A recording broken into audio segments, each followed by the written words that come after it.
All right, first microphone here. Testing, testing. 1, 2, 1, 2. Testing.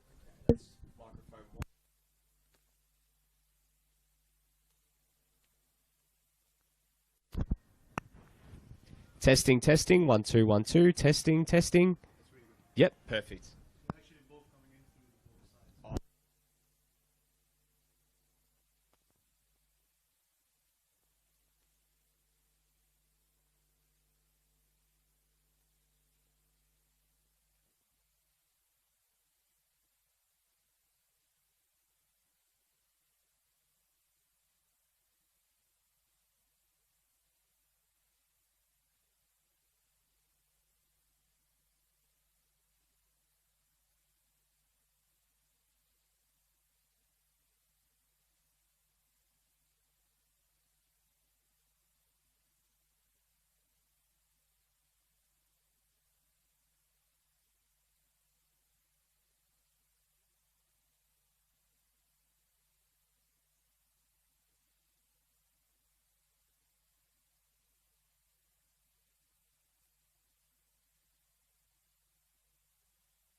Hello everybody and welcome to the Veneto Club for tonight's Nike FC Cup fixture between FC Bulleen Lions and Box Hill United. A spot in the semi-finals on the line for the winners tonight, who will join South Melbourne, who booked their place in the semis with a win over Preston Lions last week. My name's Nick Tabano and I'm joined here today by Pakua Frimpong for all the action. Pakua, it's set to be a cracker tonight between two sides looking to get that one step closer towards silverware this season. Certainly is, Nick. I think this is one of the most entertaining and highly anticipated games in the football Victoria calendar. That's for sure. These two sides with lots of quality, lots of A-League women's talent amongst their ranks, and I'm nervous thinking about what the outcome could be. Well, obviously as well, this is one of two games tonight. Calder United taking on Heidelberg up in Keilor as well. So we'll find out another side being in the Final Four of the Nike FC Cup. We'll run you through the starting lineups for both teams, starting with the home side, Bulleen. Number 1, Gabby Garton between the sticks. Number 4, Claudia Miocic. Number 5, Faith Stevenson. Number 6, Paige Zoyce. Number 10, Tiff Eliadis. Number 11, Aroha Little. Number 16, Beatty Go. Good to see her back in the team today. Number 18, Leah Maldiri. Number 19, TJ Vlanic. Number 20, Katie Beck. And number 23, Alana Janchevsky. Well, for Box Hill, fresh off a 7-0 defeat at the same ground only a few days ago, they've brought back in Ava Walters between the sticks. She's joined by number 4, Olivia Ellis, number 5, Emily Koss, number 7, Maxine de Blasi, number 8, Rosie Curtis, number 10, Laura Pickett, number 14, Aska Doi, number 18, Kana Maria, number 30, Mindy Barbieri, number 53, Holly Tansen, and number 99, Sophia Sakalis.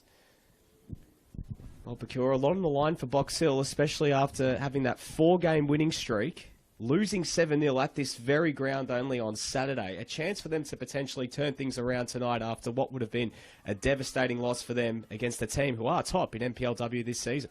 I think they would be eager to right their wrong of Saturday, and I think they have the squad to do so, and I think they're going to put up a really tough fight against Bulleen, even though obviously Bulleen probably walk into this game as favourites, but I think we don't even know what the result's going to be, and that's what we love about football. Well, we're just seconds away from kick-off here. Bulleen kicking from right to left in their traditional home strips in the maroon. The Box Hill going with their navy blue strips, kicking from left to right. As we're underway here, Paige Zoyce picking up possession immediately and going for that crossfield ball before going out for the throw. But a lot on the line for both these two sides, looking to become, well, by the time this game's done, the third side in the semi-finals of the Nike FC Cup. Zoyce winning the ball back immediately. Goad trying to break through the middle. Good to see Beatty go back out there today. After missing the last couple of games. Bulleen coming off a 2-1 win last week against FV Emerging on Friday night down in Knox. Eliadis putting the Box Hill defence under some pressure, and he's in the end a Box Hill throw-in. So, Pakura, I mean, what are some of the sort of things you've seen from Bulleen this season? They've won their last 4 games, unbeaten in 5 as well. They've really started to turn a corner results-wise since they've gotten a few players back, but not all the results have been all that comfortable. A lot of tight games in there as well. What are some of your early season observations? Theirs certainly have been tight, Nick. I don't think they've played their best football as of yet, and I think we're still waiting to see the right system to see all these players flourish. I think we're seeing some players do a little bit better than others in this current system, but I think when you're looking at today's game, a really important and key thing you want to see is how Paige Zoyce is going to handle in the midfield the likes of Mindy Barbieri and Sophia Sakalis, and I think that's going to be where the game is won or lost for either team. Well, Zoyce playing through Goad, looking to get the cross into the area, and it's Walters who gets a fist to it. Chance for Janchevsky, spilled by Walters, and it's cleared away by the Box Hill defence, and Ava Walters presenting that second chance there for Alana Janchevsky, who has been in ripping form as of late since returning to Bulleen after obviously spending the year, or the last A-League women's season at Perth Glory, scoring 4 goals in her last 5 games, including 1 against FV Emerging. But she's been in some form as of late. Just on Box Hill, Pakura, they're another team that before that 7-0 loss, they were really riding a hot streak once they got all those A-League women's players back. We'll just leave that for just a sec as Zoyce looking to play through Janchevsky. And goes out for a throw-in. And what have you seen from Box Hill? I mean, one win in their first 8 games. They won 4 in a row. They got themselves right back in the hunt for the top 4, but suffered that big defeat last week. What have you seen from them that's seen them turn the corner prior to that result last week? I think we've seen why Sophia Sakalis was the joint gold medal winner last season, because she's so incredible in that midfield, so controlled in her play. And I think getting a player like her, and also Mindy Barbieri, who's obviously fantastic as well in the squad, frees Box Hill up and allows them to play football like this and expand. And I'll leave it while they have an opportunity. But they are certainly a team that's looking a lot calmer in possession, Box Hill, with the likes of Sakalis and Barbieri back in the team. So much experience between the two. Obviously, still quite young, but have played quite a bit. And it's turned over. Here's Oscar Doy, gets the shot away, but goes out for a goal kick. And it's Katie Beck who turned it over and played through Oscar Doy, Box Hill's top goal scorer this season. Can't afford to give her an inch of space. Absolutely. I think she's one of the reasons as well. She's so calm when she has those opportunities. She really rushes. Obviously, that one didn't work out the best. But I think what we've seen throughout the season with her is that she's a great focal point. She wants to get her teammates involved, but she is also such a lethal finisher when she has those opportunities as well. Kana Maria, the other Japanese import in the Box Hill side, playing it right back today. Wins it back from Barbieri, whips it in. Beck gets there, but a deflection does go out for a corner. And Maria is something I've noticed watching Box Hill. Her link-up play with Barbieri and Sakalis is quite impressive. Her movement off ball and constantly finding herself in a better position. Once she's made that pass, she wants to get away as soon as possible and provide an option. She's not going to be just stand still after she's completed her task. And I think if she's constantly moving and constantly creating space for her team, Box Hill is certainly in with a good chance this evening. I want to say afternoon. Certainly not the afternoon in Melbourne today. Absolutely not. It's a very chilly evening here at the Veneto Club. Around 4 degrees at the moment. A few fans braving the conditions. It's whipped into the area. Heliardis gets ahead to it, and Vlanic helps it on its way. It will be coming back. Well defended by Janchevsky to win it back. Looking to break back the other way is Stevenson.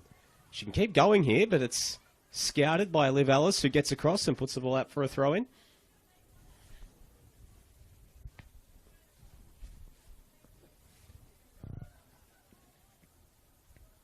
Interesting note on the team sheet today. Bulleen not starting Maya Markovsky.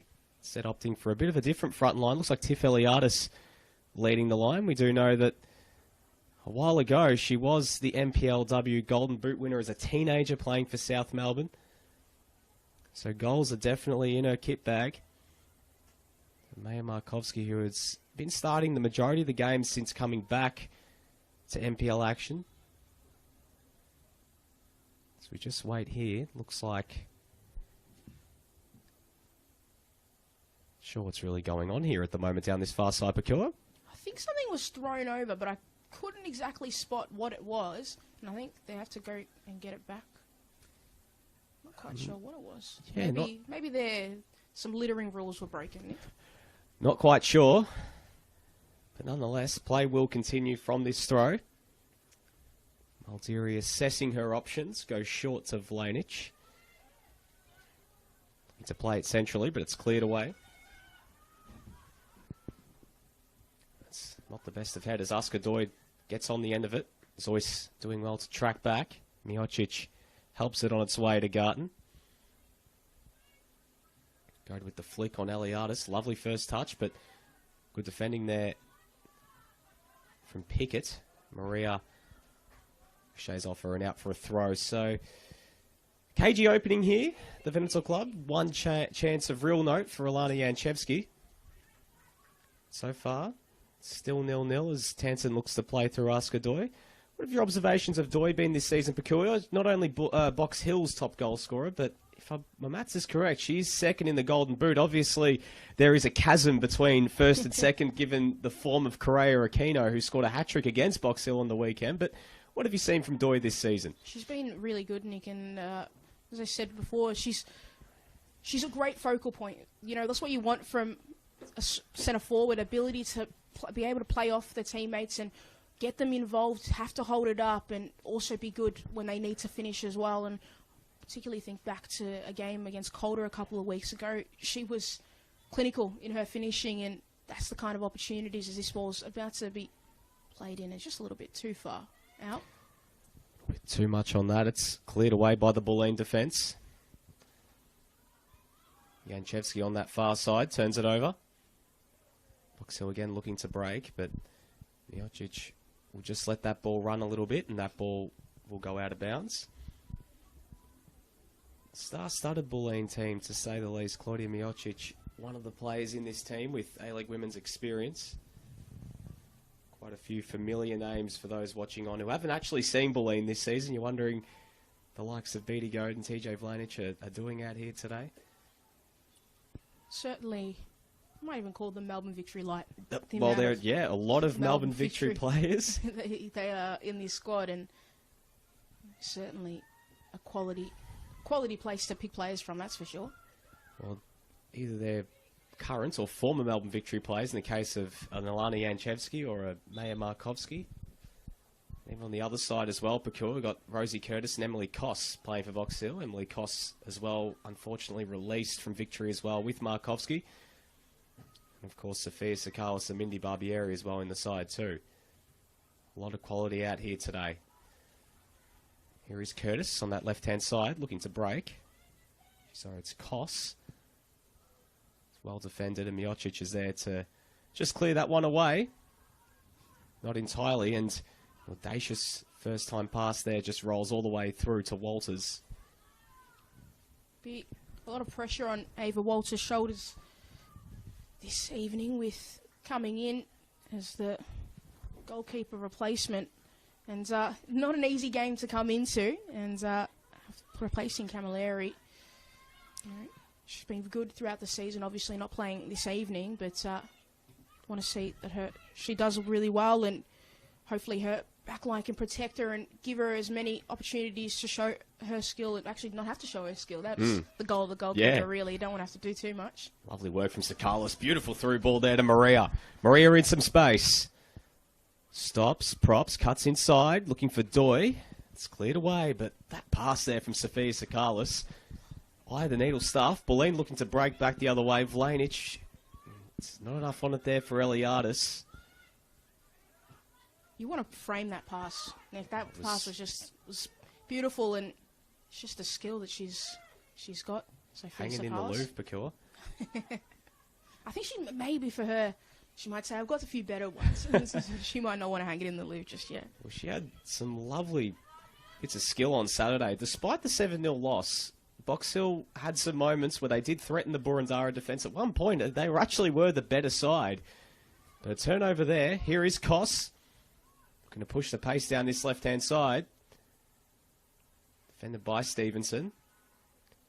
Just waits and gets the support that she needs from Barbieri. Feeds it inboard to Sakalis. Again, forced all the way back and has to retreat to Alice. Barbieri looking to play it through, but not in the same wavelength with her teammates on that occasion. Janchevsky. Something you see about Box Hill, they always want to just play the first time. That's a beautiful ball forward. That's lovely from Paige Zoyce. Vlanich looking to feed Eliada. She's waiting for it, and it's a good save from Walters. Just put straight at her in the end, and Tiff Eliadis really had to put it either side, and that's 1-0 there to Bulleen. Maybe say, was she a little bit too relaxed about that opportunity and made it a little bit too easy for Ava Walters to save it in the end? Well, you'd back Tiffany Eliadis 9 times out of 10 to put that in the back of the net, knowing her goal-scoring repertoire at NPL level. What an opportunity it was. Maybe just came to her a little bit quickly. Wasn't expecting Ava Walters, who came off her line quickly and put her off. It was good goalkeeping to put that pressure on. Here's Doi. Skips around her opponent and fires, and a good save from Garton, getting down to her left and denying Aska Doi. Another of the former Melbourne Victory players, Gabby Garton, championship winner in 2021. Did feature once last season against Sydney FC. Unfortunately, her game ended prematurely and was forced to be subbed off. Throw in taken quickly. Doi playing it back. Here is Sakalis in some space in the edge of the area. Maria waits for it. Looks to go at Moldiri. Lovely run there from Sakalis. Back for Maria, but just on the same wavelength there, and the ball rolls out for a throw-in.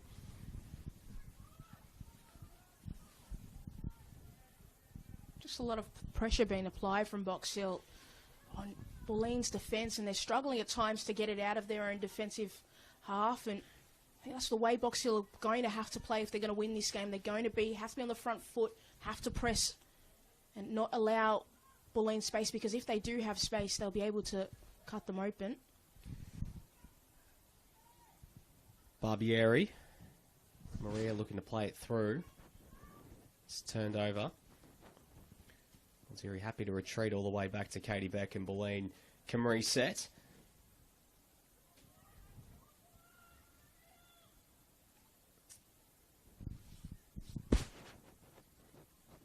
Inviting a bit of pressure here, the Bulleen defence. Good pressing here from Box Hill. Moldiri and Beck. Well played there from both Barbieri, and it was as well Maria who came across and put the Bulleen defence under all sorts. And so far, that's been a bit of a tactic that's worked early on here for Box Hill. It has, and Box Hill have those players that are capable of doing that and pressing. And if they do get the ball in tight space, they can turn it really quickly and create a really good opportunity for themselves. But they're going to need to stick with this. But obviously, we know about pressing. It's really difficult to do it for 45 minutes, let alone a full 90. So sometimes they are going to have to pick their moments. But you know, if they can sustain this pressure and keep it locked in Bulleen's defensive half, they can certainly get themselves a goal and really flip this game. Flanich. Get under immediate pressure. Sakalis again. Brilliant. And a lovely back heel to Maria. Sensational work. Tansen switching out to that left-hand side. Here is Emily Koss. Looking to break. A battle of the fives on that far side against Stevenson. She whips it in, but that just rolls out there for a goal kick in the end. But again, it was Sophia Sakalis. In fact, actually took a deflection off Faith Stevenson. It's a corner. And that's a good win for Box Hill there.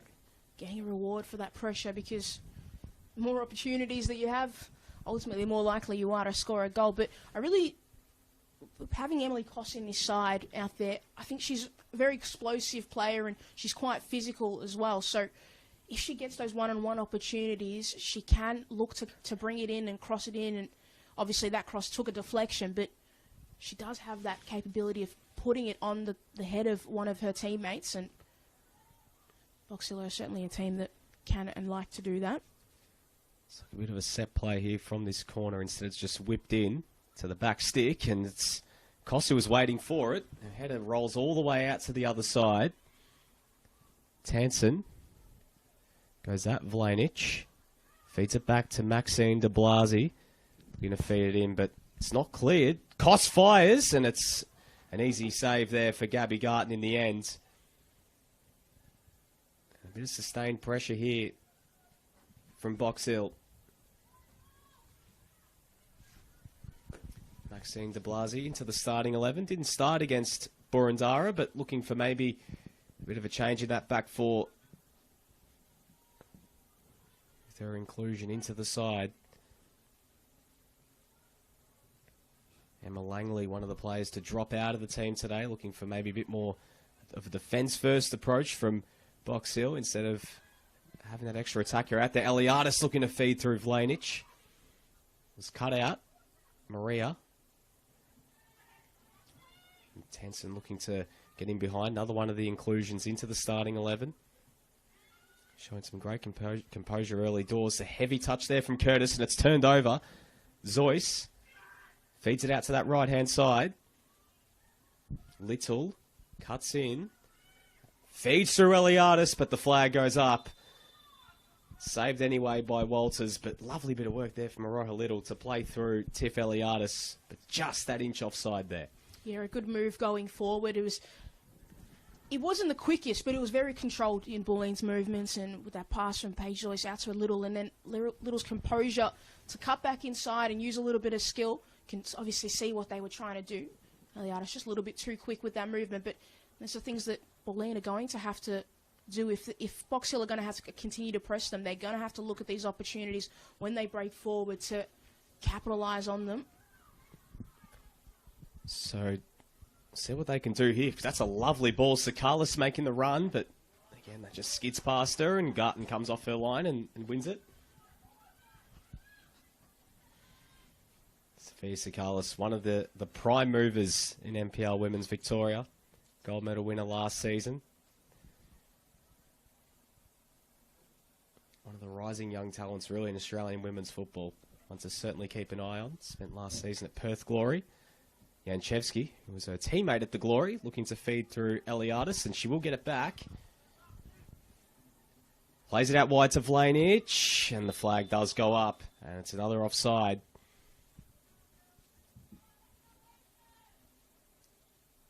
TJ Vlanic.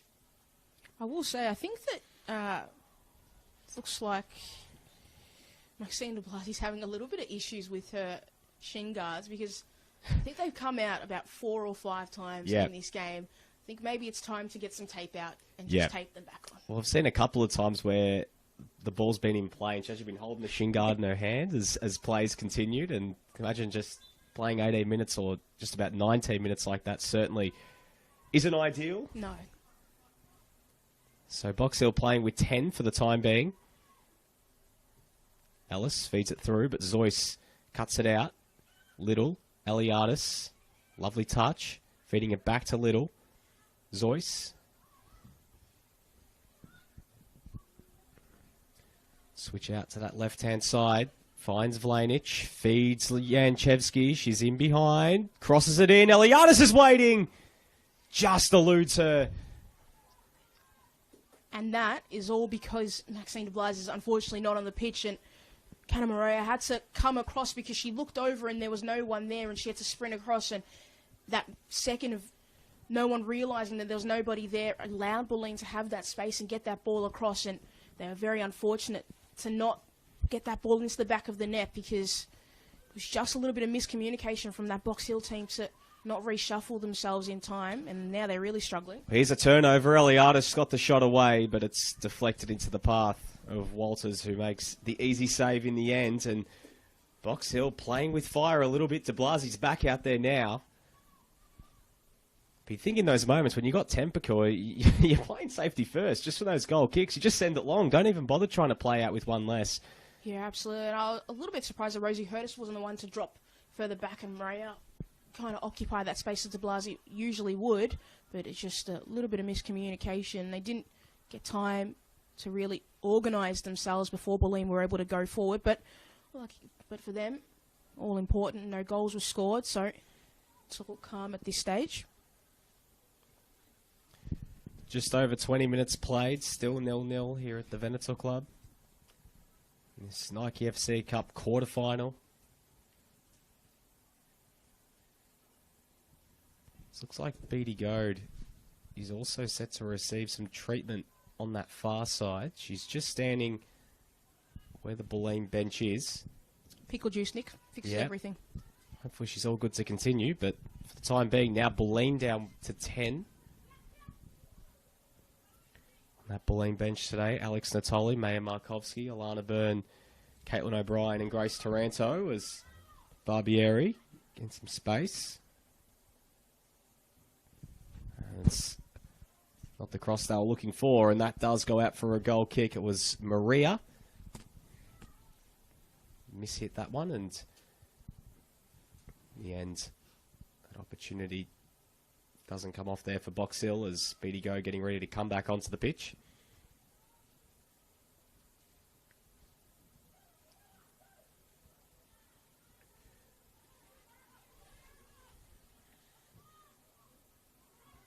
De Blasi got ahead to that. Rolls all the way through to Ellis, who clears it away. Tansen. De Blasi. Barbieri. Nice bit of interplay, but it's turned over. Vlanich getting across to support Mulderry.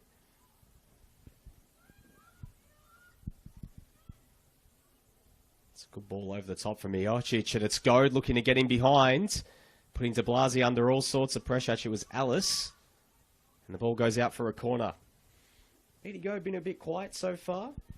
Yeah, she certainly has, but I think that's just a product of the fact that Bulleen haven't, obviously in the last few minutes they have had opportunities going forward, but they just haven't had the ball and they haven't been able to utilise her and allow her to run into space and kind of find her teammates. But, you know, the last few minutes they certainly got more involved, so you'd like to see her ramp up her production. Ball's whipped into the back post. Eliadis was waiting for it. And it goes out for another corner. Looked like Katie Beck got her head to it, and maybe she actually just deflected it slightly out of Eliadis' way.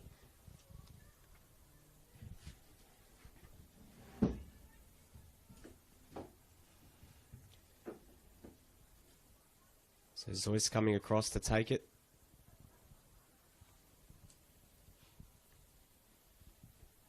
Bulleen players lining up in the middle. Another opportunity from this set piece. Zoyce whipping it into the back stick. Eliadis rises, ping-pongs around, but Walters gets on the ground and makes the customary save in the end. And the danger repelled for just a second, but Bulleen putting this Box Hill defence under more and more pressure every time it seems like they go forward. They certainly are, but we'll say that Ava Walters has done really well so far. Every time she's been called upon, she's been there and she's made the right decision. And that's what you want to see from a young goalkeeper. So Vlanich is fouled. Another chance for Bulleen. It seems like in these last few minutes or so, it's been all Bulleen. Box Hill had their moment, but it's all the home side, and see if they can make the most of this period of dominance. Goad, lovely bit of skill. Looks to drop the shoulder and get past her opponent, but that does go out for a throw. I think this rise in Bulleen's, obviously, the amount of momentum they've got in this game is just all down to the fact that Box Hill have just dropped their intensity when it comes to the pressing just a little bit and have allowed Bulleen a little bit more space and a little bit more time on the ball, and they're able to find each other just a little bit better. And that's what we spoke about in terms of it's really difficult to press for a full 45 minutes. And they just need to just find that little bit again and just get a little bit more control in this game. Zoe feeding it back. Curtis. Barbieri. Bit of a hit and hope there, and does work out okay.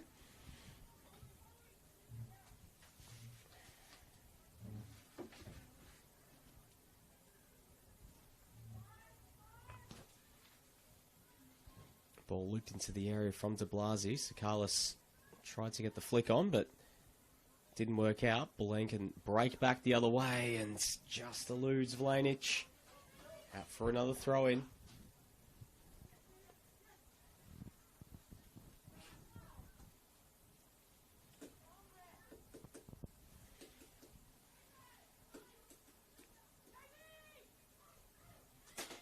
Kana Maria just pulling up a little bit sore there, Pakua.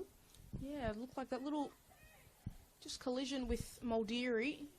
I think she's just going to walk it off. She looks like she's obviously going to be okay to continue, but just a little bit gingerly there, and that's just slipped through the back. I thought Bigo was just going to turn on the turbo speed there and go for it, but Ava Walters was going to get there first anyway. Yeah. Lovely touch again from Sakalis. I feel like a broken record saying it, but it seems like every time she gets on the ball, there's a bit of skill that comes with it. She's been sensational early. She certainly hasn't. She is one of the best players that we have in Victoria, and it's great to see her play in this competition. And I think that, obviously, in the last few years, she's got so much better in her game, and I think she's got a lot more trust in her ability, and I think her teammates trust her as well when she's on the ball to make the right decisions as well. And it'd be nice to play with a player like that. Oh, absolutely. Absolutely. Her teammates can only benefit. Ball's whipped into the area, but And just goes out for a goal kick. And for those who are at home, potentially watching with the heater on, feeling nice and comfortable, if you're looking on that far side over there to the training pitch and you can just see the fog out there, that's just a bit of a clue as to how cold it is at the moment here at the Veneto Club. And if you haven't been to the Ven before as well, this is nothing new when it comes to winter time. It is freezing down here. At the moment, it's around about 6 degrees. And that is only going to drop as this game continues. And you can see the Bulleen players are warming up on that far corner there, Pakur. But the Box Hill players have got the blanket out. They're not warming up at the moment. They've got to find a way to stay warm because it is absolutely icy here at the moment. I don't blame him, Nick. When I was walking here, I was a little bit nervous thinking that my water bottle might freeze over from the time from my cart to the commentary box. It almost feels like doing a bit of free cryotherapy at the moment, Pakur. Maldiri up the line to Little. And if it makes me live for 5 more years, I'll be happy with that. Absolutely. Zoyce into Maldiri. For Yanchevsky, it's cleared away. Doi got a touch to it.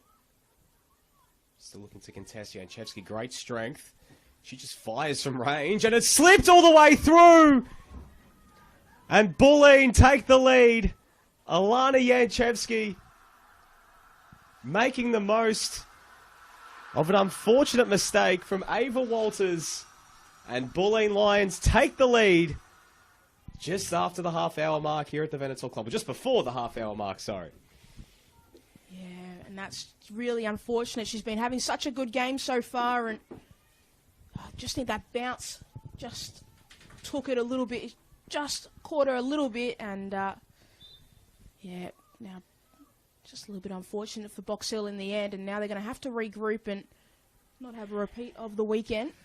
Well, that is so unfortunate.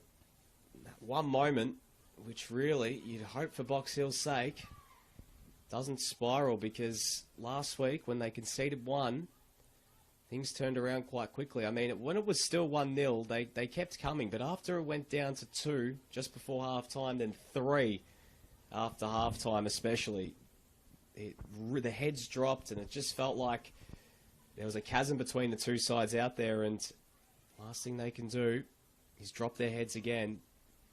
That familiar feeling of conceding here at the Veneto Club, Pakur. It's 8 goals conceded at this ground in the space of, 4 days? Yeah, but I think promising sign for them is the fact that Olivia Ellis went straight over to Ava Walters just to say, don't worry about it, it's just one. And we've still got plenty of time to play in this game. Just a reminder, Pakur, game ends level, we're going extra time. So we could be here for a long night in case Box Hill do potentially. They don't have to worry about, coming and scaling this all back. All they have to do is just potentially send this game to extra time. Well, obviously, that would be so entertaining, Nicholas. But I don't know if the spectators, and maybe even myself, would enjoy going to extra time in this weather. You've heard it, folks. Sorted out in 90. Pakur Frimpong, stamp of approval. Maria looking to get past her opponent. Well played by Maldiri. Doi has a free kick going the way of Bulleen. Wouldn't mind it going to extra time, obviously, but preferences. For the entertainment purposes, sure. Absolutely, but preferences in this weather? Yeah. I think if both teams had it their way, this game would be sorted in 90 minutes, albeit Box Hill turning this one around for their sake. So if you did miss it a few minutes ago, Alana Yanchevsky opening the scoring. She's been in some form as of late. She's now scored 5 goals in her last 6 in all competitions. She does love a long-range effort, doesn't she? And if you add her 2 goals in the Australia Cup against Boroondara, she's now scored 8 goals in all competitions this season. That's in 8 games. She's in some form. She's come back to the NPL with a point to prove. And we've seen this season, Pakur. I mean, you've seen it firsthand what she can do from long range as well. She can hit a ball. She really can. She really can. And I think, from a set-piece opportunity, if you see Alana Yanchevsky over the ball, your heart rate just goes up just a little bit.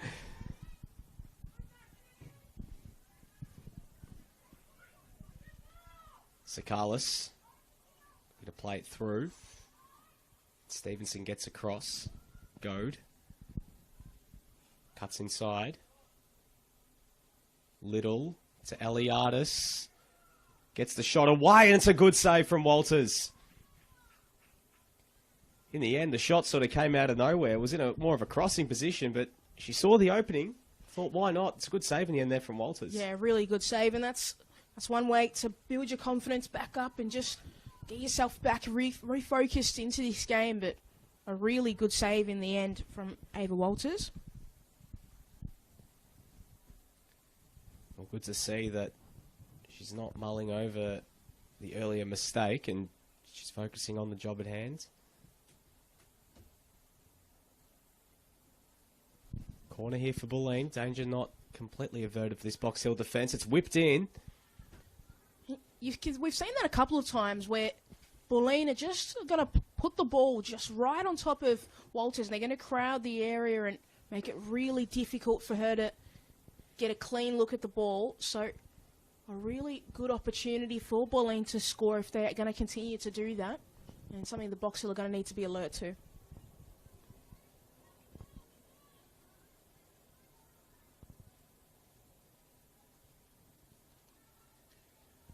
Pressing there from Bulleen, almost causing the turnover, but they do lock it in their half. Bounces around, and it works out here for Box Hill, looking to break back the other way. Maria, back to Tansen. Little getting back.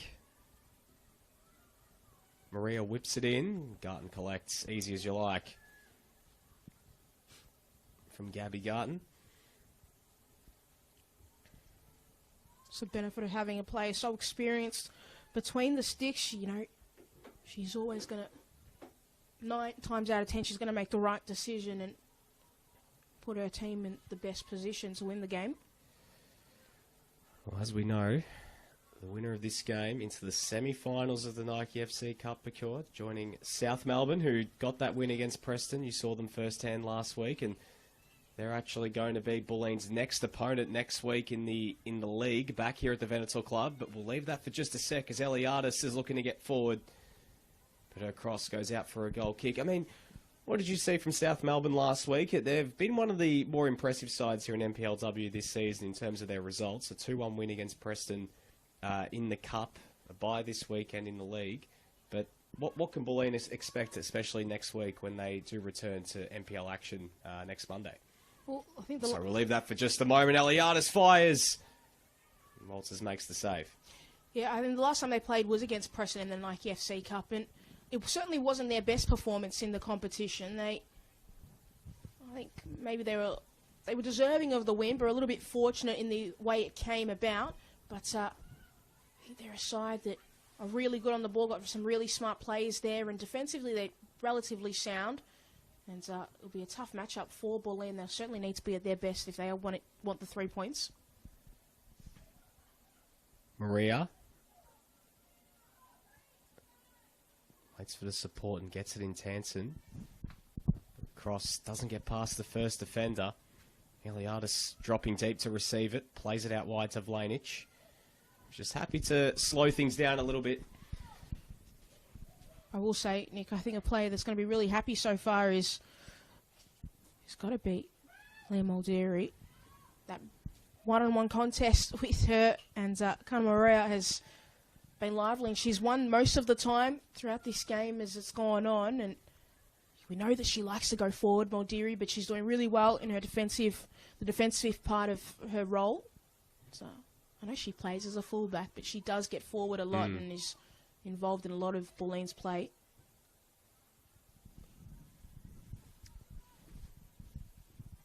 Lovely work there from Goad. So much skill, so much class, and that's beautiful. Plays through Vlanich. In some space here. Whips it in, and a bit too much on that. Eliadis couldn't get there, but that's the class of Beatty Goad right there. Just composure in the middle of the park. It's just like poetry in motion there. Beautiful work there from Goad. It really is, and she's so calm, and she never seems to be rushed. She always looks like she's playing the game at her own speed, and makes it really difficult when you're about to go in. She just kind of seems like she already knows exactly what you're going to do, and gives her so much vision in this game and such a valuable player for Bulleen to have this season to hopefully get them to do one better than they did last year in the league. Obviously, they lost that grand final to Calder in the end. Yeah, and obviously Calder starting to turn a corner a little bit in the league. We know that they haven't been the all-conquering, all-dominant Calder United of years past so far, but there is still a long way to go in this season, and they've still got a Nike FC Cup to defend. Get an update for you on the scores of that one in just a sec. Playing Heidelberg up in Keilor tonight. I'll be hoping to return to the Nike FC Cup final. They're 2 wins away from doing so, but they're leading 2-1 right now as the second half is just getting underway. You can catch that game as well on Football Victoria's Facebook page or on NPL.tv. Just about 7 minutes remaining here at the Veneto Club in this first half. Bulleen leading 1-0 if you missed it. Alana Yanchevsky opening the scoring. A misfortunate error at the wrong time from Ava Walters. Just gave her that opportunity, and here is Yanchevsky. She fires again, and it's just gone over the bar. As we said, Pakur, we know that when she gets the ball in the long-range areas, you can't give her even an inch. And on that occasion, she saw Ava Walters off her line and almost caught her off guard. That was an incredible effort. I feel like warning signs should just go up. Anytime the Lana Yanchevsky gets the ball in distance that you think is impossible, and she's able to turn, just the warning sign should go up and just charge at her. And that is a dangerous ball across goal. And lucky to get away with that, Box Hill. But Alana Yanchevsky, she's able to turn, and if she's over halfway, I just think that everybody should be on full guard. You know what, Pakur? Even I'd back her from just beyond halfway as well if she really... Steph Curry? Yeah. I'm just saying, potentially. You can't give her even a second. I'll tell you what, from our angle up here, Pakur, I thought that was going in for a moment. Aska Doi looking to get in behind. Hasn't been able to impact the game as much as she would like in the early stages of this one, but here she is on the ball. But the Bulleen defence have done really well to nullify her impact in the early going. Have to find a way to get her involved. Box Hill's top goal scorer. Without Jasevsky again today. He's their second highest goal scorer this season. Ball's whipped in and out for a goal kick. So, Pakur, if you're Bobby Zdradakovsky at half-time, what's the message, I guess, going in for the Box Hill players? You're down a goal this game. There's still plenty of time remaining in this one, but we saw what happened last time when they dropped their heads, and the second half, the floodgates really opened for Burundara. What can Box Hill do to potentially get themselves back into this game? What are you telling the players? So, not to panic, because it is only they're only 1-0 down, obviously, if they go into half-time with that scoreline, but it's all about their pressing, because when they were pressing in this game, they were on top, clearing away, and they were getting some really good opportunities, as Mondiri certainly hounded down the line there. Vlanic cuts in. Zoyce. She decides she's going to hit one from range in the ends, but not with the same sort of... I mean, a lot further out than Yanchevsky's effort. It was always quite ambitious. In the end, that goes all the way through to Walters. But even though it does feel like it has been... I think one-way traffic's a bit harsh, but I think, leaning more towards Bulleen having that momentum. You do feel like Box Hill, it is only 1-0. Still plenty of time they can turn this one around, but they'd hate to concede here. Little, it's a lovely ball to Eliadis. Feeds it into Vlanic. She's offside, and Ava Walters. Another bit of a nervous moment there, but that is beautiful football there from Bulleen. Little, Eliadis, Vlanic, but just offside there. Just maybe one too many passes in that pass. Obviously, could see what they were trying to do. But another warning sign for Box Hill. And I think they are getting a little bit fatigued and would like to get to half-time. Zoyce feeds Yanchevsky, but just too much on it. Tell you what, Box Hill, they'd hate to go 2 down at the break because even though it has been, as we said, mainly in the favour of Bulleen, the last thing they want is to concede and find themselves down by 2 because they're still well and truly in this game. There's still plenty of time to turn this one around, but right now, it's the Lions in control, and they're asking the questions of that Box Hill defence. Miocic under pressure from Doi. Played through the press, and Eliadis dropping very deep to come and retrieve it. A couple minutes before half-time, Alana Janchevsky with that goal, which is the difference.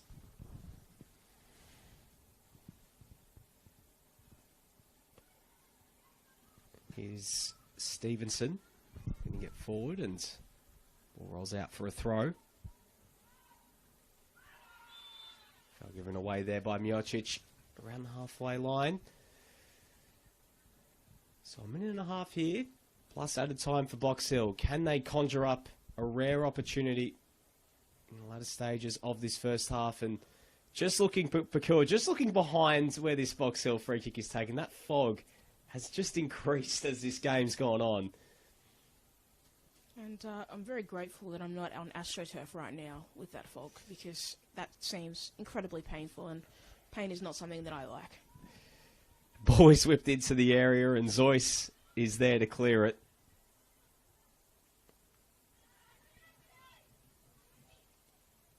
Maria, defended by Moldiri.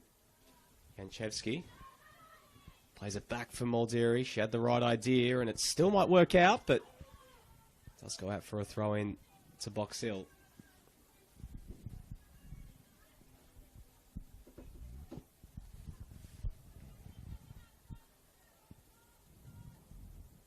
Seconds ticking down in this first half. Still 1-0, but on either side, maybe create one more chance. And here's Janchevsky, feeds Eliadis, has Goat in the middle, just eludes her. And that seems like it's almost been the story of the first half for Bulleen. They've been getting in those good areas, but that last pass has just been lacking in key moments. Certainly has, and I think they'd be a little bit frustrated with the fact they're only 1-0 up in this game, because they've had so many of those opportunities that they just haven't capitalised on in this game. And it's just, you don't want to leave any room for Box Hill to be able to come back into this game. So we have 1 minute of added time here at the Veneto Club.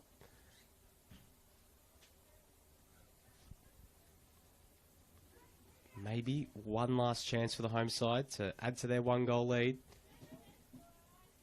Nice work from Eliadis, going all the way back to Miocic.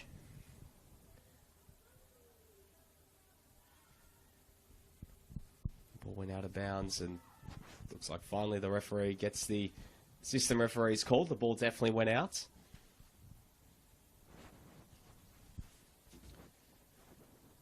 So all still to play for. Another 45 minutes in this game for Box Hill to try and turn this one around, and for Bulleen to secure their place in the final 4. Here's Zeus looking to get forward. Which is brought to ground, and it's not coming back. That's the end of the first half, and it is Bulleen Lions leading 1-0 thanks to Alana Janchevsky's long-range strike, which was helped on its way by an unfortunate error in the end from Ava Walters, giving Bulleen the early lead. Pakua, your thoughts on the first half here at the Veneto Club? Certainly started with Box Hill, the more dominant side, and they were getting their way with their pressing ability, but at the moment they just kind of relaxed and allowed Bulleen to get in the game. Bulleen were really dominant in this game and controlled it for the majority of the first half, and that Alana Janchevsky goal is just something that she's able to create because she's that ambitious of a player, and I think they probably deserve to be 1-0 up heading into half-time. Well, we'll be back in just around 15 minutes' time for the second half. Who'll book their place in the final 4? Will it be Bulleen or Box Hill in this Nike FC Cup quarter-final? The score here at the Veneto Club is Bulleen Lions 1, Box Hill United 0.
Nick, I can't let you.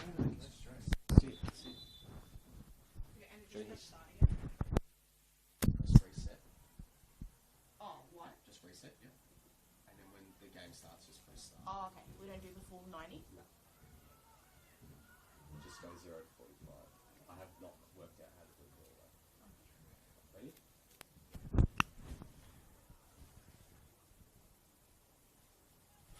Welcome back to the Veneto Club for this Nike FC Cup quarterfinal between Bulleen and Box Hill. Bulleen in the lead, thanks to Alana Janchevski.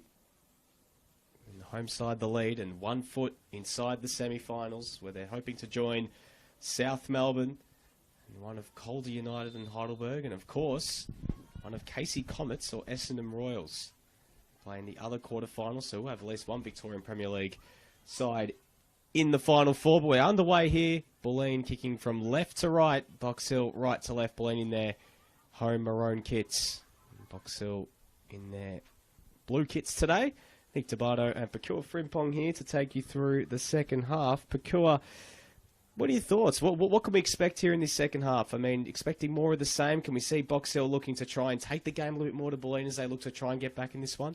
I think for Bulleen, we should expect more of the same because they had some really good opportunities, particularly in the second portion of the first half. And for Box Hill, I think if they're going to get back in this game, we're going to need to see a little bit more of their play that we saw in about the opening 15 minutes of this game. And I'd like to see some more of the midfield players get involved, and also Asuka Doi, get her involved in the play a little bit as well, because she's just been a little bit too quiet if Box Hill are going to win this game. As much as Bulleen have been the more dominant of the two teams, it is only 1-0, so really things could change on a dime, and that's beautiful from Sakalis. Feeds it back to Emily Koss. Had Doi making the run, but just ignored it, and has Maria now on that far side in some space. Puts it across the face, looking for Doi, just eludes her. And the ball rolls out for a goal kick. A very positive start here from the visitors. Yeah, really positive start. It looked like maybe Koss had waited a little bit too long, but ultimately that pass out wide was probably the right decision in the end, and they were just a little bit unlucky. They didn't have any runners that were on time for that pass.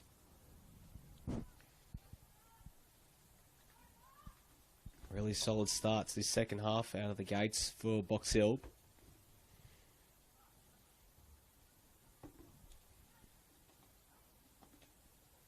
Meanwhile, over in Keilor right now, it's 2-2 between Calder United and Heidelberg. And just a reminder, in these Nike FC Cup games, if it does end level after 90 minutes, it's extra time. And if it's still level, the dreaded penalty shootout. Ball whipped in. Doi looking to lay it off for Sakalis. It's not cleared.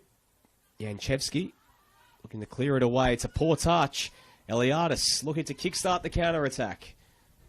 Vlanic up against Koss. Ball goes out there for a throw-in.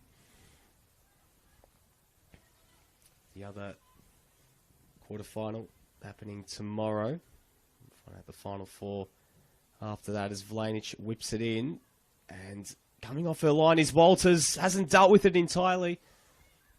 The Box Hill defence do well to repel in the end, but it comes off Koss and it's out for a throw-in. Actually, apologies, the game's on Thursday night between Casey and Essendon. I will say, Nick, as a proud resident of the Casey area. Zoyce hits it, it's off the crossbar!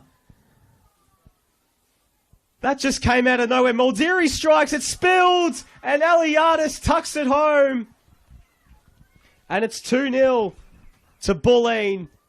Just like that.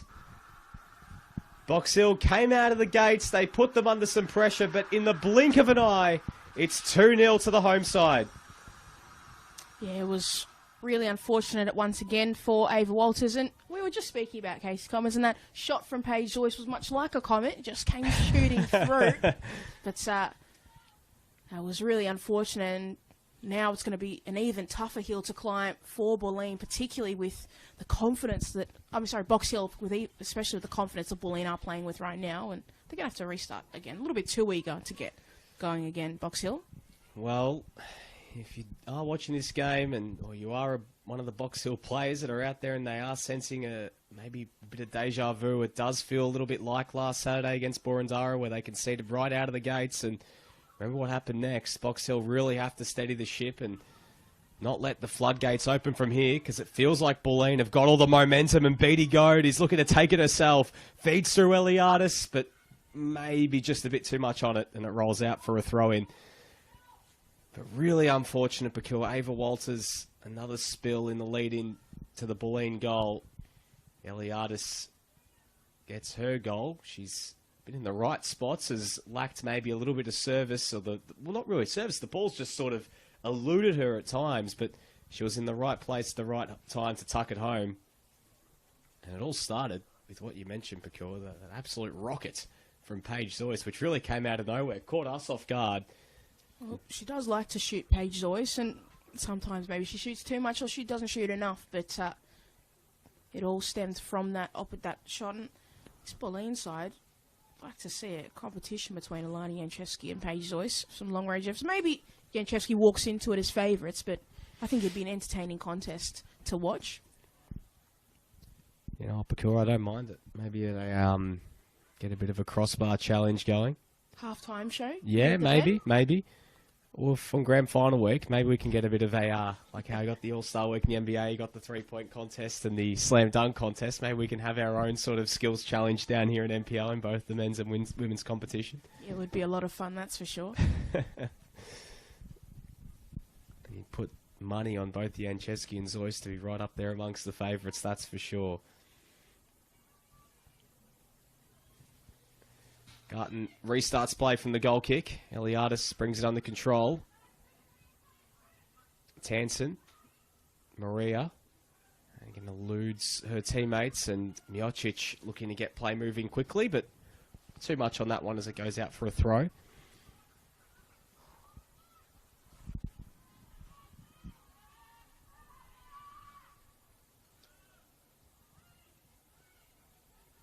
Played there from the Bulleen midfield to lock it in their attacking half. Stevenson up the line, sets a real task for Vlanich. Getting across is Alice, who's there to clear. Koss. Doi.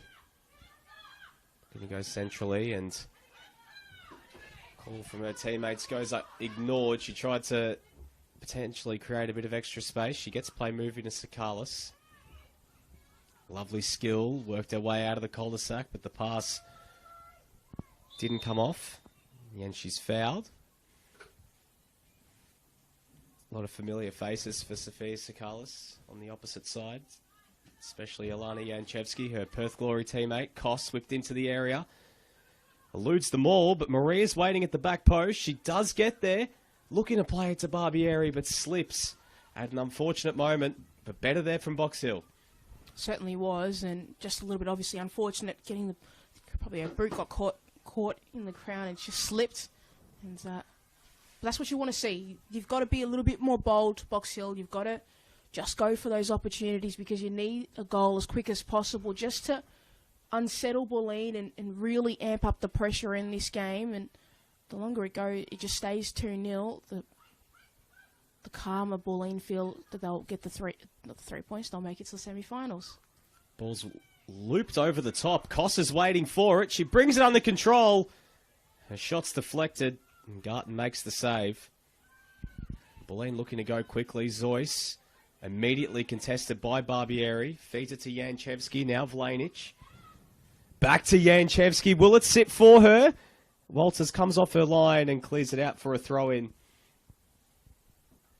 Potentially that first pass from Janchevsky to Vlanich that was just behind her just sort of curtailed her momentum a little bit. Bulleen were breaking.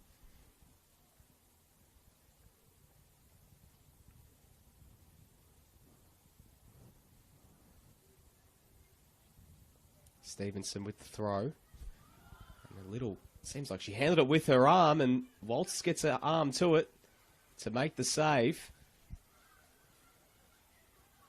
Zoyce.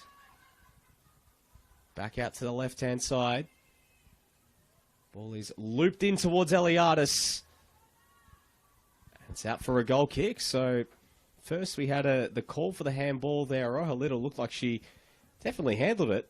Yeah, it looked like it just came off her boot and then straight onto her arm. And I think the referee was just probably in not the best position to notice it.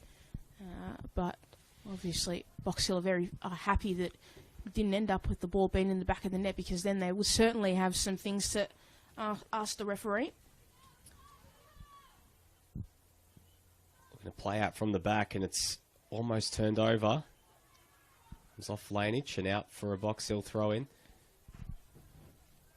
Okay, well, looking at that Box Hill bench, I mean, do they start to look towards making that first substitution? I mean, Emma Langley is an attacking option for them. They do have Cicely Paraskevas, Emily Mackey, Victoria Zekas, and Maya Kokorevsky as the on-field or outfield options, along with Chanel Camilleri, obviously the backup goalkeeper. Potentially, Nick, but you want to give this starting group just a little bit more time, because they have had opportunity. They have. It just seems like maybe if they can just up their intensity just a little bit, start that pressing game again and force Bulleen into mistakes, they can get something out of it, because they did start the second half brightly. Eliadis looking to feed Goad. It's turned over. Sakalis helping it on its way. Well played by Barbieri to cause the turnover, and here's Doi. Chance for Box Hill to break. Just curtailed for a second by Zoyce, and Paige Zoyce does really well to recover, and Bulleen can go again. Vlanic. Out to that left-hand side. Here's Muldiri looking to get forward. Still going Leah Muldiri. Very well played there from the Bulleen fullback. She's bearing down on the 18-yard box, and the cross couldn't get past the first defender.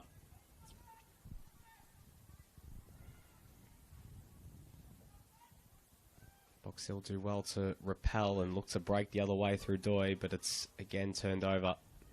Something that I've also noticed about Box Hill is that even when they are going forward, sometimes it looks like just everybody's just a little bit slow to react when they do get the ball back. And that's not what we saw in the opening 15 minutes of the game. As soon as a teammate got it, everybody was quick to go, and we just need a little bit more movement off the ball and to have more outlet passes. I think that's where they're getting caught at times. Well, here you go Bulleen again. It's Goad. Eliadis is unmarked in the middle, and Goad's still going. Puts it across the face, but it eludes everybody. Had Janchevsky, Eliadis, and Vlanic. Didn't work out, so Box Hill can break. Sakalis. Lovely pass back to Emily Koss, who's continued her run. But getting back is Miocic. This game has really opened up. Counters on counters at the moment. And really, Pakura, looking at how this second half has gone, it's been that midfield battle between Zoyce and Sakalis, especially Paige Zoyce. She has really stamped her authority on that game, but a bit of the commentator's curse, because that pass just eluded her for a sec. Sakalis, Doi, back to Sakalis. Looking to break through, but well defended there by Stevenson. Janchevsky looking to feed Vlanic. That's a lovely through ball. Can Vlanic get there? Walters couldn't clear it straight into Vlanic. She's off her line, but Walters clears it out for a throw-in. And a moment of panic there for the Box Hill goalkeeper, but did well to make up for it. She certainly made a mess of it, but she cleaned it up in the end, and I feel like her parents would be proud of her. You know, when you make a mess, you've got to clean it yourself, and Absolutely. she certainly did. Absolutely did well on the second attempt. Janchevsky just hits it from range, and Walters makes the stop. Almost a bit of a shoot on sight policy at the moment for Alana Janchevsky when she gets that bit of space from range. Of course, already beat Walters with a long range effort, which went through the Box Hill goalkeeper. Score here 2-0. If you missed it, Janchevsky and Tiff Eliadis with the goals. Eliadis adding the second just after half-time. Box Hill's set. Well, Box Hill need to manufacture some sort of comeback from here to keep their hopes and dreams alive of progressing to the semi-finals of the Nike FC Cup.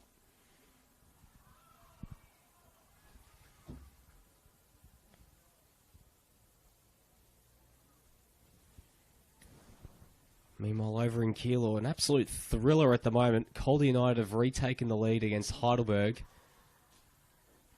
Right now, they are closing in on a spot in the semi-finals to join South Melbourne, who beat Preston. They are Bulleen's opponents on Monday night back here at the Veneto Club. Foul awarded there for the home side.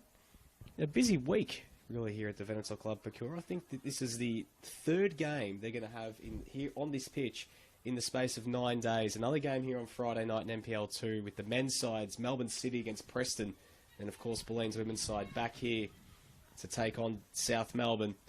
So the Veneto Club certainly getting a workout, but thank God for the AstroTurf. That's for sure. Miocic switching it out to Goad in some space there. This players are lining up in the middle. It's teased into the area, but Walters does well to come off her line and retrieve. As mentioned, Pakua, before you got cut off by Paige Zoyce's rocket a while ago, as we know, the final quarterfinal, Casey Essendon Royals, and playing in the southeast. The home of football. Yes. Yes, in the words of people from the southeast, like yourself, Pakua, one of the southeast residents. Should be a cracking game. Two sides from outside the NPL looking to book their spot in the semis.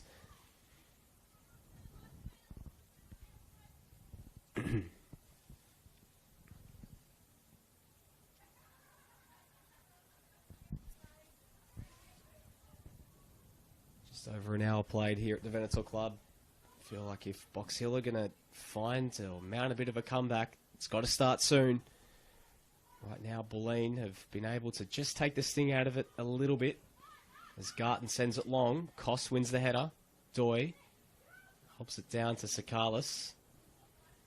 So calm on the ball, and she's looking to break. Feeds it back to Doi. Here's Curtis. In a lot of space here. Feeds it out to that right-hand side for Maria.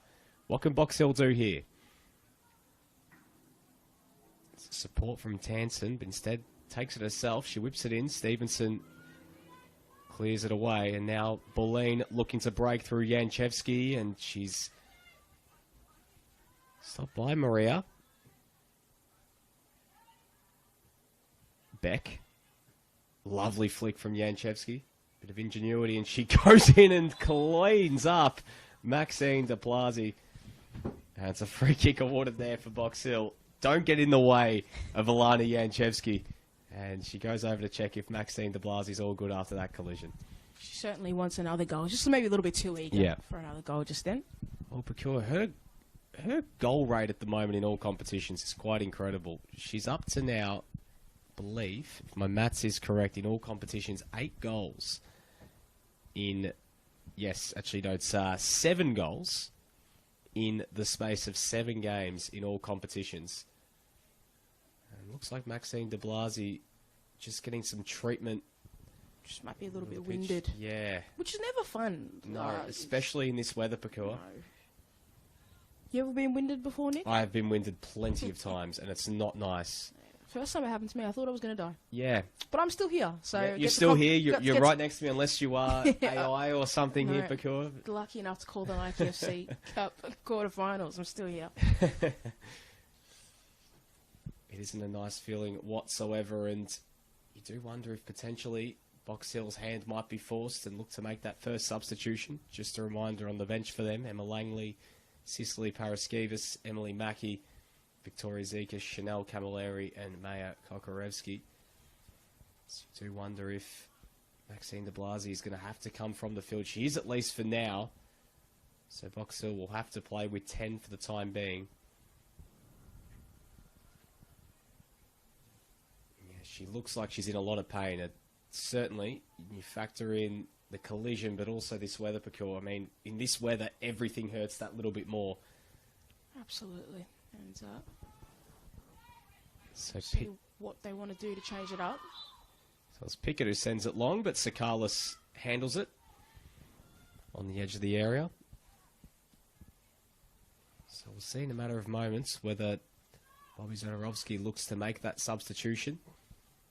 Up next for Box Hill, in action at home against Heidelberg on Sunday.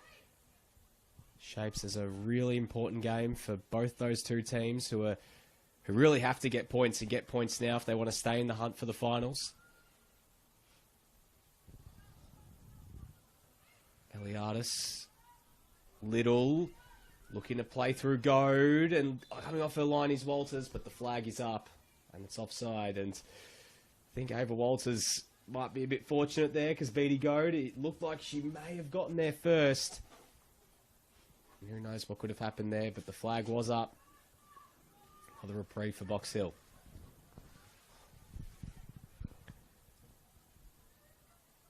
Koss chests it down.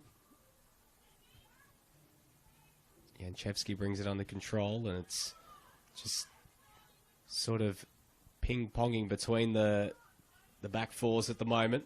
Sakalis brings it down, looking to loop it over the top to Koss. That's nice. Doi just didn't have the right purchase on that, and it rolls through for Garton. Yeah, I think she was looking for Mindy Barbieri there, and just a little bit too heavy with that touch. Just on...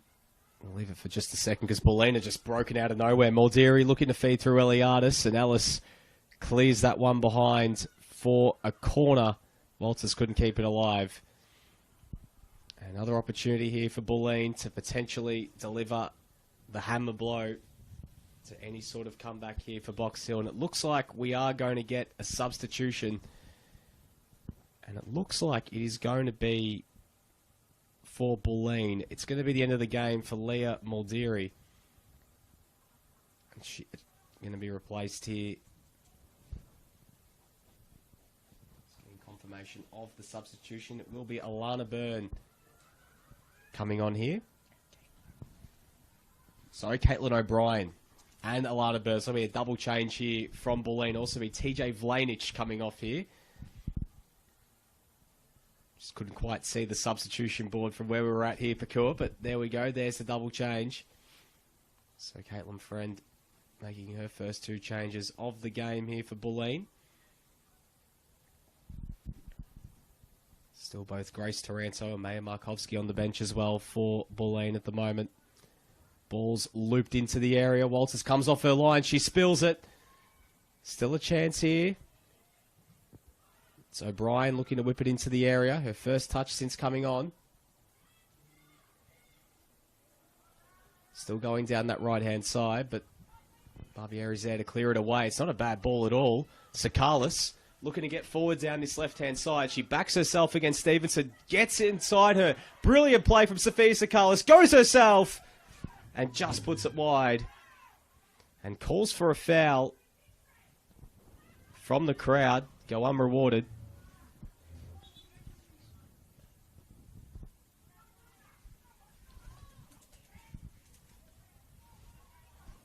So it looks like also a change here for Box Hill. It is Emma Langley coming on for Maxine de Blasi, who hasn't been able to continue since that collision with Janchevsky.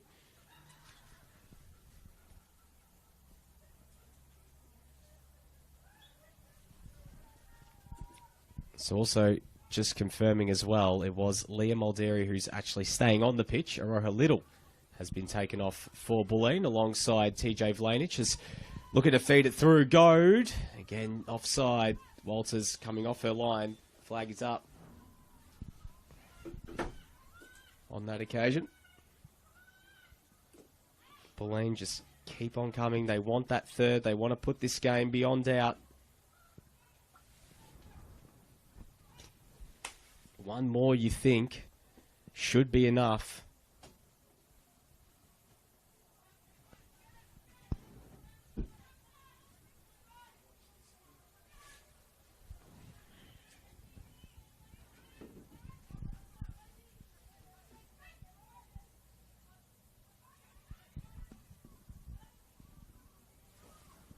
Comes across the face there, and in the end, Muldeary's there to clear it away.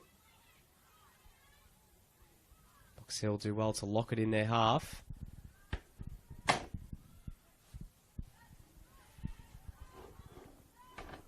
Pickett puts the ball out there for a throw.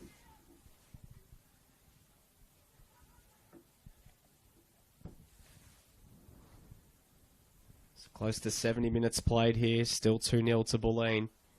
Closing in on that elusive semi-final spot. Eliadis going to get forward. Beck. Paige Zoyce. Instrumental in this second half to Bulleen kicking ahead, building on that 1-0 lead. What are your thoughts been on Paige Zoyce's performance today, Pakua? I mean, didn't see a lot of her towards the end of the A-League women's season. She was out of action, but we're starting to see a bit of her since she's recovered. She's back in the Bulleen side. What are your thoughts on her performance today? Leave it for just a sec as Byrne looks to feed through O'Brien. Walters comes off her line. She has to clear that one out for a throw. I think Paige Joyce has probably been one of her quieter games, but that's just because we haven't seen her as much good when they've gone forward, Bulleen. But I think in terms of her game itself, I think she's had a relatively good game, even though it has been quiet. Just in terms of her positional awareness, I think a lot of her off-ball movement is something that's the most impressive part of her game, and her ability to occupy space and shut down channels that the Box Hill would. Well, here she is again, and she fires, and that's just past the post. It seems like every time, Pakua, you give it a bit of analysis and Zoyce is around, she just goes, I'm gonna let Pakua just cut her off for just a second with a big time effort. I am waiting for Paige Joyce to score a goal from long range. It's something that I have asked from her game. I just like to see. We've seen it in the A-League Women's. I'd like to see it in the NPL. And we know she's capable of it. Maybe I thought she was going to go for it there as well. Well, we saw her do it against Melbourne City in the A-League Women's back in March. An incredible goal that was in that Melbourne derby. Ball is looped in from Sakalis. Janchevsky looking to clear. It's out for a throw.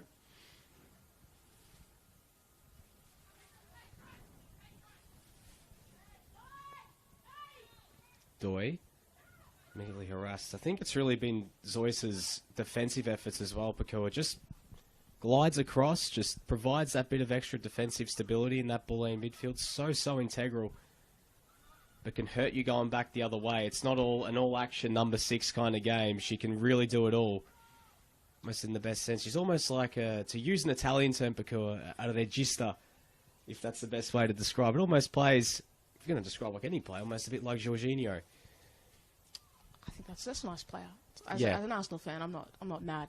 Yeah, you're saying that, but just reminds me, very similar sort of style. No, she's certainly.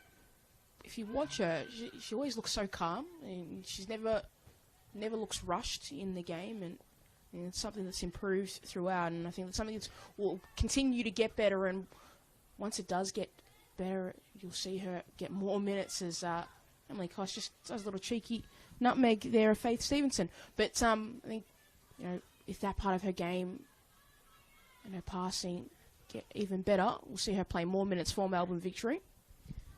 A host of these players who are still very young, and we expect to see a lot more of them in the A-League Women's, and that is one of them there, Sophia Sakalis, again trying the cheeky dink.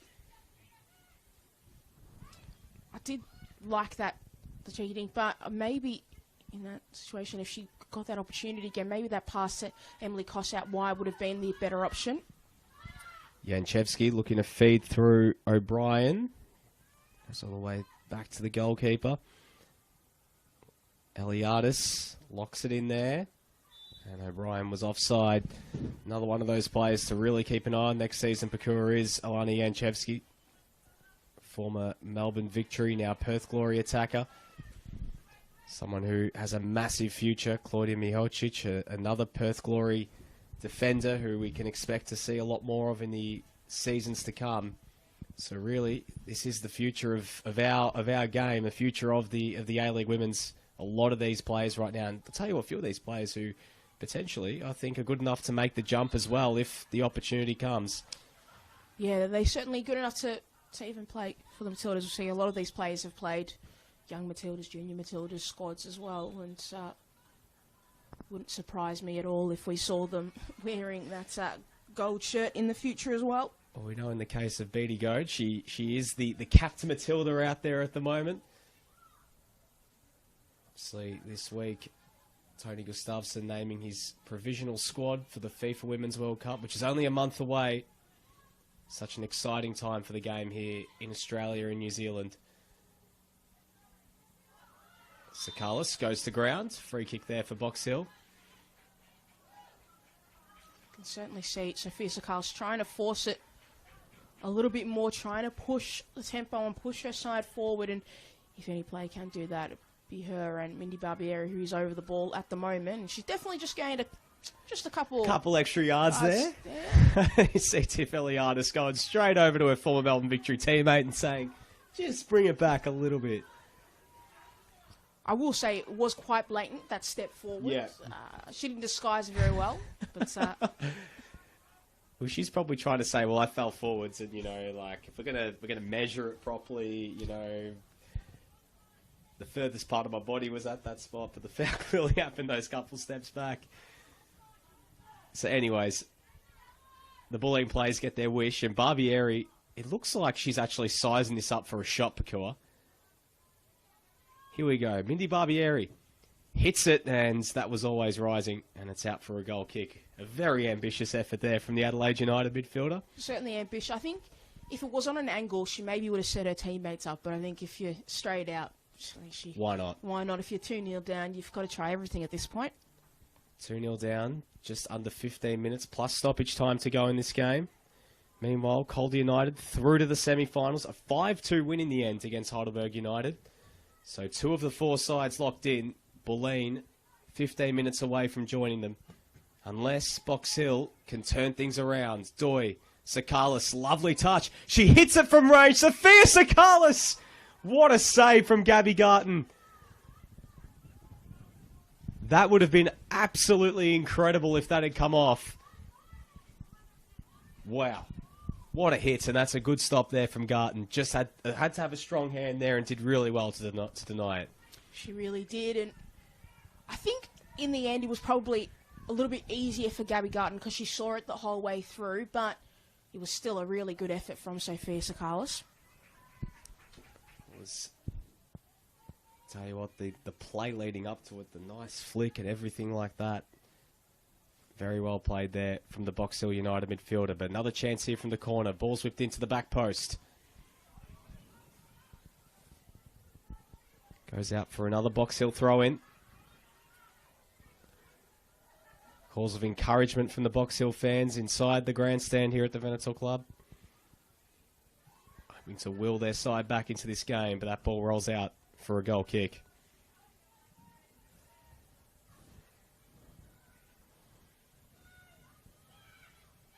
So Garton putting Miocic under a lot of pressure. Stevenson, Janchevsky, Barbieri, Koss, ball just pinballing around between a few players there, and O'Brien comes up with and collides there with Liv Ellis. And Ellis goes to ground. I think she's all good, but again, just at this stage of the game, late in the game, the elements and everything like that, that certainly didn't feel nice.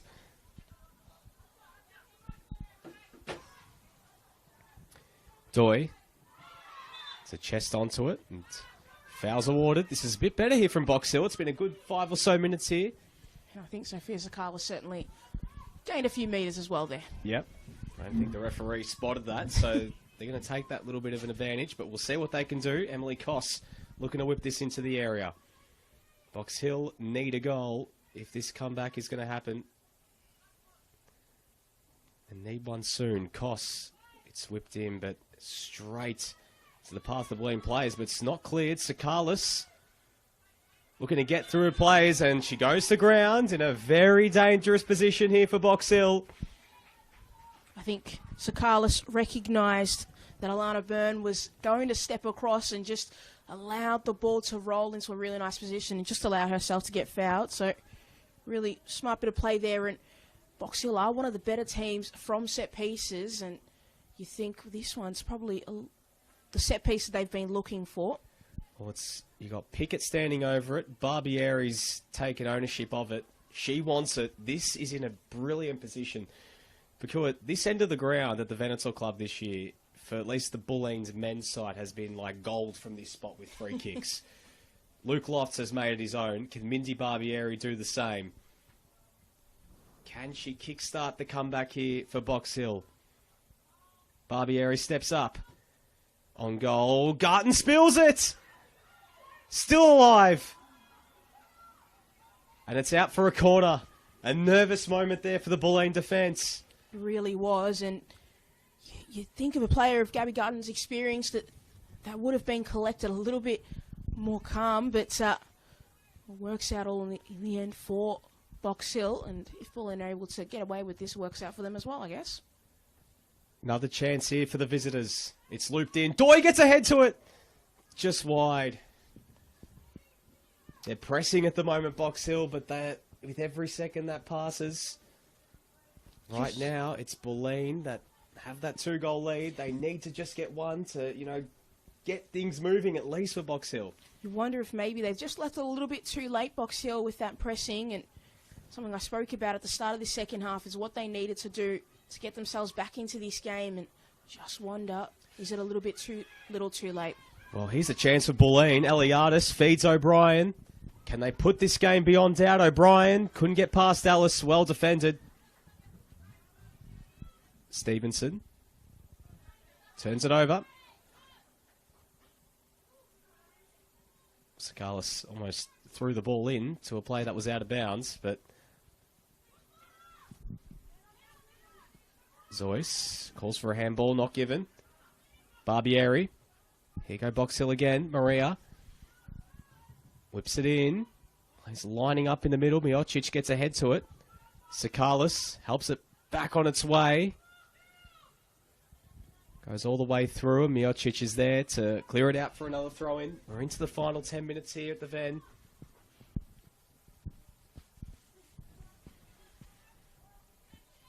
What can Box Hill do here? Pickett loops it in. Almost eludes everyone. It comes to ground. Garton comes off her line, and there's been a few nervous moments when the ball gets looped in. It just seems like that Bulleen defence a little bit unsure of themselves. Yeah, it does look like that at times, Nick, and just need to settle themselves and get a little bit more control in this game, just in terms of just passing it around to each other and just slowing the pace of this game down, because it has become a little bit frantic. Here's Goad. Whips it in, but goes all the way through to Walters, who makes the stop.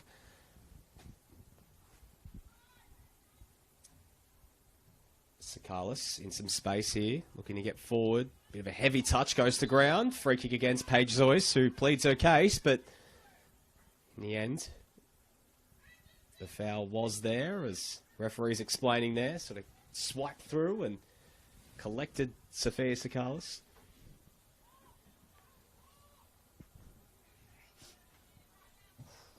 Sakalis sends it long. Doi brings it to ground. Helped on its way. O'Brien feeds Eliadis. She's onside. The flag stayed down. Tiff Eliadis. Can she seal it? Waits. And that's good defending there from Pickett to get back. Just at the right moment to curtail Eliadis. She goes to ground. And it's a free kick there to Bulleen. But really good work from Laura Pickett. She turned on the Jets, and I think that Tiff Eliadis, because she just dragged herself a little bit wider, it gave Pickett some time to get back and find herself in the right position. But Bulleen do have this set-piece opportunity. They are a team that are very good at crossing the ball in, so you never know what you can get out of this. Well, Miocic and Beck are up from the back. Don't have the tall timber of Maya Markovsky on the field at the moment, but looks like they're about to make another substitution here, Bulleen. Looks like it might be Grace Taranto getting ready to come on herself. Alex Natoli and Markovsky on the bench still. Janchevsky whips it in, and it's right through to Walters, who parries it away. Again, a nervous moment. Janchevsky, a stinging effort. Sakalis kept it alive. Nope, the call is that it was out of bounds. It looks like her feet were out, but I thought the ball was actually still in. I thought the same too, Nick. I thought the ball stayed in, but Sakalis was out, and Luxilla not liking that. We're going to see that sub, and it looks like Alana Janchevsky. It's going to be Alana Janchevsky that's going to be taken off, and it will be Grace Taranto. I will say, I think the fourth official He stuffed up the numbers. He's done the numbers the wrong way around. But yeah, I do believe it's Alana Janchevsky's come off on this near side. So here comes Grace Taranto on in her place. Alana Janchevsky scoring the opener in this game. Another really solid performance from her, continuing her hot streak since returning to the NPL. 7 goals in 7 games in all competitions. 5 in the NPL, or 4 in the NPL, 3 in the Nike FC Cup. She has started well behind the 8 ball behind Correa Aquino, so maybe the golden boot might be a bit too hard for her to catch, but a podium finish certainly on the cards. Yeah, I'll be interested to see what space Grace Taranto is going to occupy, if she's going to be back in the midfield, where she played a lot last year for South Melbourne. We've seen her play a little bit further forward for Bulleen this year. So will they just want to look to get another number in the midfield just to control the game a little bit? Well, it looks like she's leading the line at the moment. So it looks like they're getting a little bit more of a defensive edge. Having Taranto up top. Koss looking to play it through, but didn't have players on the same wavelength. Here is Taranto looking to bully her way through, but well defended by Pickett. Getting across is Curtis. Calls for a foul, and it comes her way in the end. Box Hill fans here, Pakur, getting a little bit edgy, heading into the final 5 minutes. I think they're getting led by the players who are also getting edgy in this game, but it's not long left, and they really need a goal in the next minute or so just to really up the intensity even more, and we've already got that for the last 10 minutes or so in this game. A yellow card awarded in the meantime, I think, for dissent to Mindy Barbieri. She's been in the ref's ear a couple times in the last few minutes. Pickett sends it long. Doy comes out to meet it, flicks it on, and just eludes Maria. Garton gets out and collects it.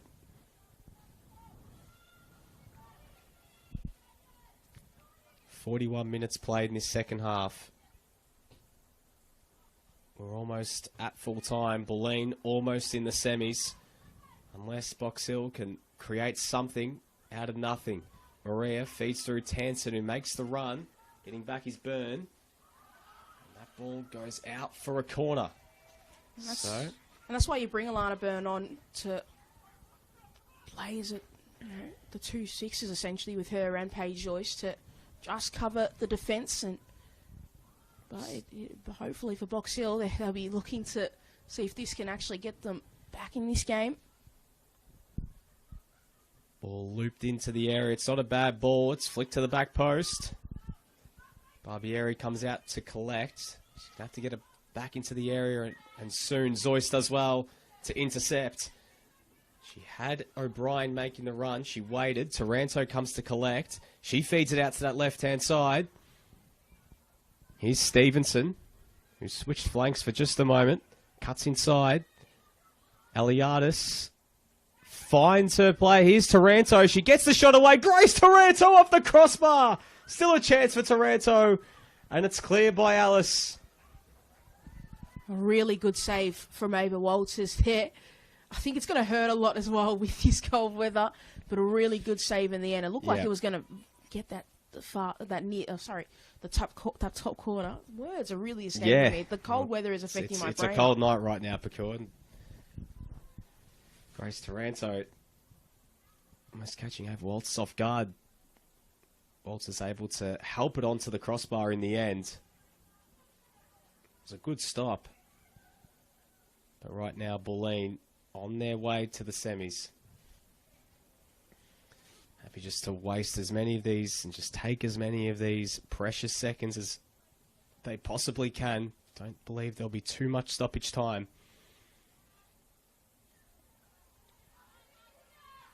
So Box Hill win the throw. They're going to have to get the ball moving. They're going to have to play direct. They've had their chances in this second half to get back into this contest. But Bulleen, conversely, have had chances to really put this game beyond doubt a lot earlier. Barbieri helps it forward. Koss needs to get forward. Gets past her former teammate in Paige Zoyce. Still going down that left-hand side. Feeds it inboard. Miocic is there to clear. The ball goes out for a throw. Got to get play moving here. Box Hill, Liv Ellis call for the hurry up. Doy Flicks it on. Lovely pass to Koss. Barbieri feeds it back inboard to Doi. Back to Koss. Players lining up in the middle. Whips it in.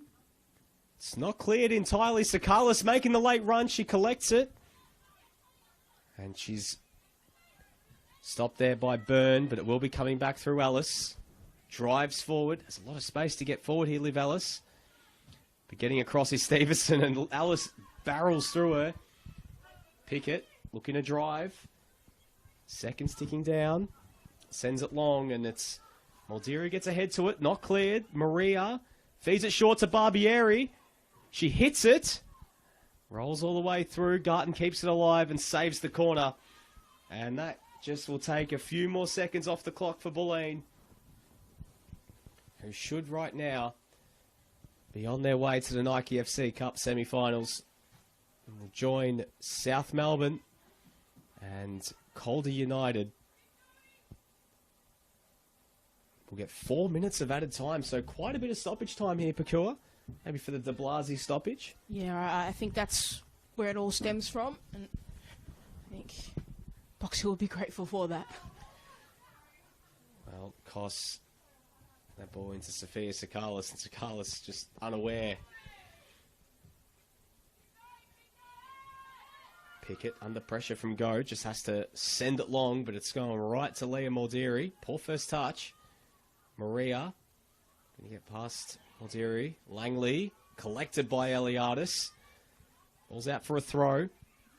They've got to go here, Box Hill.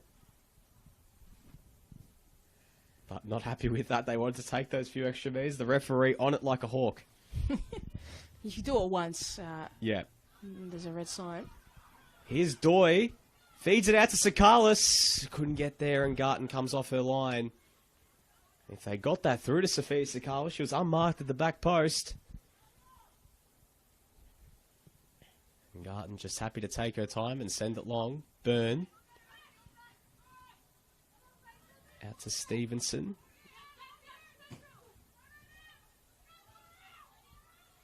Byrne brings it under control. Zoyce under immediate pressure from Koss. Stevenson back up the line to Zoyce. She wins the throw. Precious mileage, precious seconds off the clock. I think that's the slowest pass Rosie Curtis has ever kicked to a teammate. Yep, I think it was Rosie Roger, you mean? Rosie Rogers. Yep. Look at the names I'm doing. What am I doing to myself? Rosie Roger, one of the ground marshals today. Unavailable for the senior side. One of the players missing. A few of the senior regulars not playing today. Other players missing, including Emily Shields, Audrey Osler, Lani Johnson. Shows how stacked this Bulleen team is. Not many teams have depth like this. Ball comes into Alana Byrne. It's not cleared. Box Hill looking to break. Barbieri feeds it out to that right-hand side, but Muldeary getting back. Beck sends it long and out of bounds for a throw. Box Hill need to go. But time is at the essence. They're down by 2. They need 2 goals in a matter of minutes just to get this game to extra time.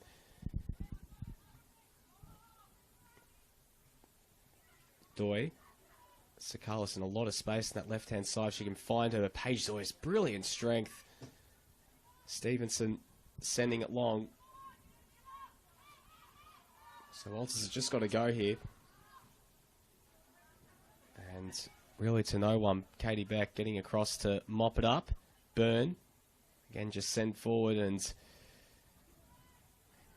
does look like right now Bulleen on their way to the semis. They'll be back here in a matter of about 6 days' time to play South Melbourne in the league. Battle between first and third in the competition.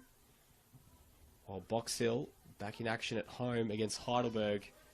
Really, the points so important for both those two teams. Taranto bustles through and gives away the foul. Pickett going to ground. In a really physical contest. Yeah. I think a lot of people are going to wake up with bruises tomorrow morning. Absolutely. And it doesn't help how cold it is as well. So we're into the final few seconds of this contest. It will be Bulleen Lions joining South Melbourne and Calder United, in the final four, with Casey Comets playing Essendon Royals on Thursday. And that's that. Bulleen are through a 2-0 victory here against Box Hill United. Goals from Alana Yanchevsky and Tiffany Eliadis, the difference. Caitlin Friend's side are one step closer to silverware. They're top of NPLW. The vibes are good here at the Veneto Club for Bulleen. And now their focus turns to a big-time clash against South Melbourne next Monday night. While for Box Hill, it's 2 successive defeats in all competitions. Their Nike FC Cup run comes to an end, but back in action against Heidelberg on the weekend. Pakua, your thoughts coming out of this quarterfinal?